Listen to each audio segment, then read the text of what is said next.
नमस्कार स्टूडेंट, मैं आपको रिवाइज करा रहा हूँ कंसेप्ट लिमिट्स का और उस पर दो क्वेश्चंस आपके साथ डिस्कस करूँगा।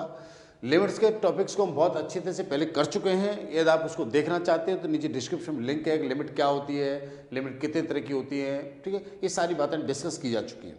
मैं अब आपको करा रहा हूँ रिविजन, जो आपके एग्जाम के लिए इंपॉर्टेंट हो सकता है। ठीक है, और कुछ 12th क्लास में आपकी हेल्प कर सकता है। इस तरह के जो क्वेश्चंस होंगे वो सभी 12th क्लास में आपकी बहुत हेल्प करेंगे, इसलिए इनको समझने की बहुत ईमानदारी से कोशिश करें।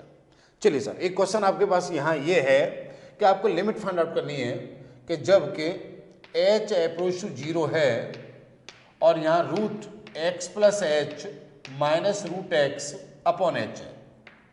ठीक है जी, देखिए इस तरह के क्वेश्चन जहाँ पर रूट लग रहा हो तो आपको लिमिट सॉल्व करने के लिए अच्छा है कि जब आप इसमें जीरो पुट करेंगे तो एच पुट करेंगे तो 0.0 फॉर्मेट आ जाएगी।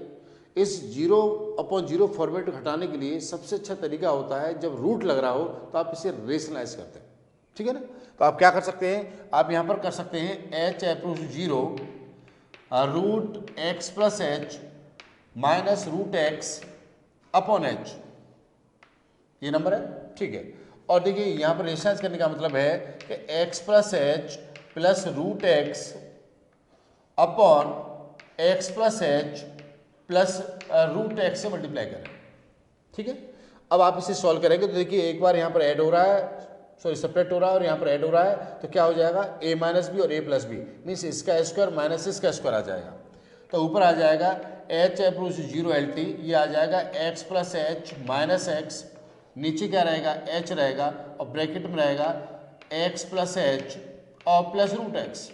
ठीक है जी, देखिए इस x से x कैंसिल हो जाएगा। लिमिट सॉल्व करने के लिए बहुत सिंपल सी ट्रिक याद रखें कि यदि यहाँ पर h अप्रोच 0 है तो नीचे 0 आ रहा है, किसी तरह से नीचे जो 0 आ रहा है वो हटना चाहिए। कहने का मतलब जिसकी वजह से 0 आ रहा है वो हटना चाहिए। यहाँ पर h की वजह से 0 आ रहा है तो किसी तरह से नीचे वाला जो h है वो कैंसिल होना चाहिए, ये प्लानिंग होनी चाहिए हमारी। ठीक है, हम यहाँ से s से h कैंसिल कर सकते हैं तो हमारे पास क्या हो जाएगा, ये हो जाएगा h approach to 0, limit find out करें 1 upon root x plus h और प्लस रूट एक्स। ठीक है, जिन स्टूडेंट्स को लिमिट के बारे में बिल्कुल नहीं पता है वो नीचे जाके स्टार्टिंग कर सकते हैं। डिस्क्रिप्शन में लिंक है लिमिट्स एंड डेरिवेटिव का, उस पर जाके आप क्लिक करेंगे तो सारा कंसेप्ट आपको खुल जाएगा, आपको पता लग जाएगा कि लिमिट्स क्या होती हैं और कैसे फाइंड आउट की जाती हैं।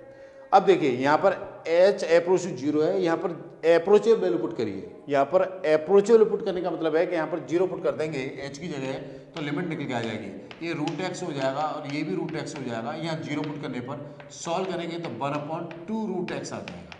तो ध्यान रखिए h अप्रोच 0 पर इस फंक्शन की जो लिमिट निकल के आएगी 1/2 रूट एक्स निकल के आएगी। बहुत क्लियर बात है। ठीक है, अब देखिए यहाँ पर जो क्वेश्चन है, यहाँ दूसरा जो क्वेश्चन आपका है वो है कि x अप्रोच टू 0, यहाँ x प्लस 2 का क्यू रूट है, इसमें लग रहा है क्यू रूट, इसका मतलब है ये है x प्लस 2 टू पावर क्यू रूट 1/3। ध्यान रखिए this is the 1/3 minus 2 to the power 1/3 और नीचे क्या है x है। यहाँ पर रूट था और यहाँ पर क्यू रूट था, थोड़ा क्यू रूट को रेशनलाइज करना आपके लिए मुश्किल होगा, इसके लिए एक तरीका अप्लाई कर सकते हैं। यहाँ पर कोई भी पावर हो सकती है, 1/4 हो सकता है, 1/5 हो सकता है या पावर 5 भी हो सकती है। क्वेश्चन ऐसा भी हो सकता है कि यहाँ पर 5 हो जाए और यहाँ पर 5 हो जाए, सॉरी 4 हो जाए, हाँ यहाँ पर 1/4 भी हो सकता है, कुछ भी हो सकता है। उस कंडीशन में मैं आपको फॉर्मूला बता रहा हूँ कि यदि यहाँ पर पावर 1/3 लेकिन दोनों पावर क्या होनी चाहिए, इक्वल होनी चाहिए। वो फॉर्मूला स्टूडेंट आपके पास ये है, मैंने बताया था आपको कि x अप्रोच टू यदि a है और x to power a minus a to power a upon x minus a है तो इसकी जो लिमिट निकल के आएगी वो n a to power n minus 1 आएगी। याद रखेंगे इस फॉर्मूले को, लेकिन इंपॉर्टेंट बात समझ लें कि इसमें क्या टेक्निक है। इसमें टेक्निक ये है यदि यहाँ पर a है तो ये तीनों चीज़ें बराबर होनी चाहिए, राइट। और आप ये देख रहे हो यहाँ पर x है तो हर जगह यहाँ पर क्या होना चाहिए, x होना चाहिए। ठीक है, तो इस क्वेश्चन को हमें इस फॉर्मेट में लेके जाना पड़ेगा।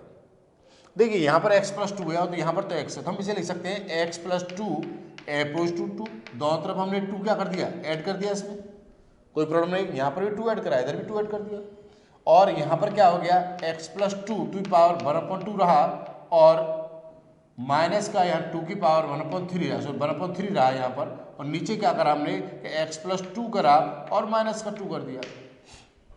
ठीक है। अब इस क्वेश्चन में ये फॉर्मूला एप्लीकेबल हो जाएगा। क्यों एप्लीकेबल हो जाएगा? क्यों? देखिए ये तीनों चीजें बराबर हो चुकी हैं, है ना, और ये तीनों चीजें बराबर हैं, राइट। तो फॉर्मूला एप्लीकेबल हो जाएगा। रिजल्ट क्या आएगा? रिजल्ट आएगा ए दिस, और यहाँ पर ए क्या है? 2। तो क्या आंसर आ जाएगा? तो हो जाएगा 1/3 2 टू द पावर 1/3 -1। सॉल्व करेंगे तो आ जाएगा 1/3 2 टू द पावर -2/3। ठीक है, ये इसका आंसर आएगा। बहुत अच्छी तरह मेरी बात आपको समझ में आ रही होंगी। और रिवीजन अब स्टार्ट करेंगे हम अच्छी तरह से, और उस रिवीजन को आप ढंग से करते रहें, ठीक है ना। और हाँ, कोशिश मैं करूँगा कि वीडियो के एंड में आपको क्वेश्चन दे सकूँ। यदि क्वेश्चन वीडियो के एंड में अवेलेबल है तो उसे जरूर सॉल्व करिएगा, ठीक है ना, और जरूर सॉल्व करें और जरूर अच्छी तरह से प्रैक्टिस बनाएं। ये सभी क्वेश्चंस आपके 11th क्लास के लिए नहीं, ये 12th क्लास के एप्लीकेबल होंगे। ये सभी क्वेश्चन 12th क्लास में आपकी बहुत ज़्यादा हेल्प करेंगे। मैं कैलकुलस में बहुत सारे क्वेश्चन आपको कराने की कोशिश करूंगा, आप करते रहें, प्रॉपर तरीके से रिविजन कराएं। अब कैलकुलस को कर लेते हैं, ठीक है ना, उन टॉपिकों को अच्छी तरह कर लेते हैं जो 12th क्लास में हमारे काम आएंगे। कुछ टॉपिक्स ऐसे हैं जो 12th क्लास में हमारे लिए बहुत ज़्यादा यूजफुल होंगे, उन टॉपिक्स को हम 11th क्लास में बहुत ज़्यादा करने की कोशिश करेंगे, ठीक है ना। अपना ख्याल रखिए और मस्त रहिए। Thank you very much, thank you.